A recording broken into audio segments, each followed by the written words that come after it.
Kalian pasti udah nggak asing lagi sama Gojo Satoru, kan? Selain jadi karakter paling kuat di Jujutsu Kaisen, Gojo juga punya filosofi hidup yang cukup dalam. Tapi, gimana kalau kita coba bawa filosofi hidup Gojo ke dunia nyata? Apakah dia cuma sekadar karakter fiksi dengan kekuatan super? Atau ada pelajaran yang bisa kita ambil dari cara dia melihat dunia? Jadi Gojo Satoru bukan cuma sosok yang kuat di dunia Jujutsu Kaisen. Dia juga punya pandangan hidup yang cukup menarik. Bahkan bisa dibilang agak revolusioner. Kalau kita lihat lebih dalam, banyak hal yang bisa kita pelajari dari cara Gojo melihat dunia dan kehidupan. Meskipun caranya bisa jadi kontroversial. Salah satu hal pertama yang bisa kita lihat dari Gojo adalah kepercayaan diri yang tinggi. Dia nggak ragu sedikit pun dengan kemampuannya. Di dunia nyata, ini bisa kita artikan sebagai pentingnya memahami dan menerima kekuatan atau kelemahan kita sendiri. Gojo percaya bahwa dia adalah yang terkuat, dan itu bukan cuma karena dia punya kekuatan luar biasa, tapi karena dia tahu betul siapa dirinya dan apa yang dia mampu lakukan. Filosofi ini ngajarin kita buat lebih yakin dengan diri sendiri. Tanpa rasa percaya diri yang solid, kita bakal terus ragu dengan setiap langkah yang kita ambil. Tapi ya, tentu saja, kepercayaan diri yang Gojo tunjukkan juga bisa jadi berlebihan kalau kita nggak hati-hati. Jadi, keseimbangan antara percaya diri dan rendah hati itu penting. Gojo punya pandangan yang cukup idealis tentang dunia Jujutsu.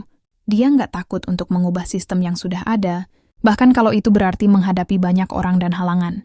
Dia ingin menciptakan dunia yang lebih baik, bahkan kalau harus menghadapi kekuatan yang lebih besar. Ini filosofi yang bisa kita bawa ke dunia nyata. Terkadang, kita harus punya idealisme dan berani melawan sistem yang sudah ada. Kalau kita merasa itu nggak sesuai dengan apa yang seharusnya. Contohnya dalam kehidupan sehari-hari, seringkali kita melihat hal-hal yang nggak adil atau nggak benar, dan kita perlu punya keberanian untuk berjuang demi perubahan, meski itu nggak gampang. Gojo ngajarin kita buat nggak takut menantang norma yang ada. Walaupun Gojo itu sangat kuat, dia nggak menggunakan kekuatannya dengan sembarangan. Dia sangat sadar akan tanggung jawab yang dia pegang. Bahkan di dunia nyata, kekuatan atau pengaruh besar seringkali datang dengan beban besar.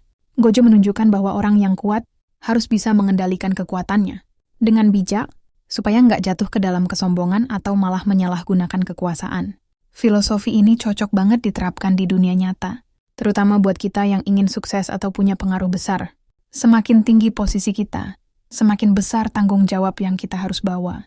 Jangan sampai kita terjebak dalam rasa superioritas, yang akhirnya malah merugikan orang lain.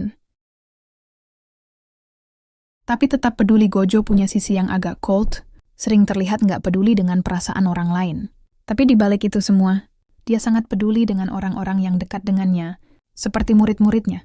Ini mungkin cara Gojo menjaga jarak emosional dari dunia yang keras, supaya dia nggak terjebak dalam perasaan yang bisa mengganggu keputusan-keputusan besar. Dalam dunia nyata, kita juga sering harus menjaga jarak emosional dalam situasi yang sulit.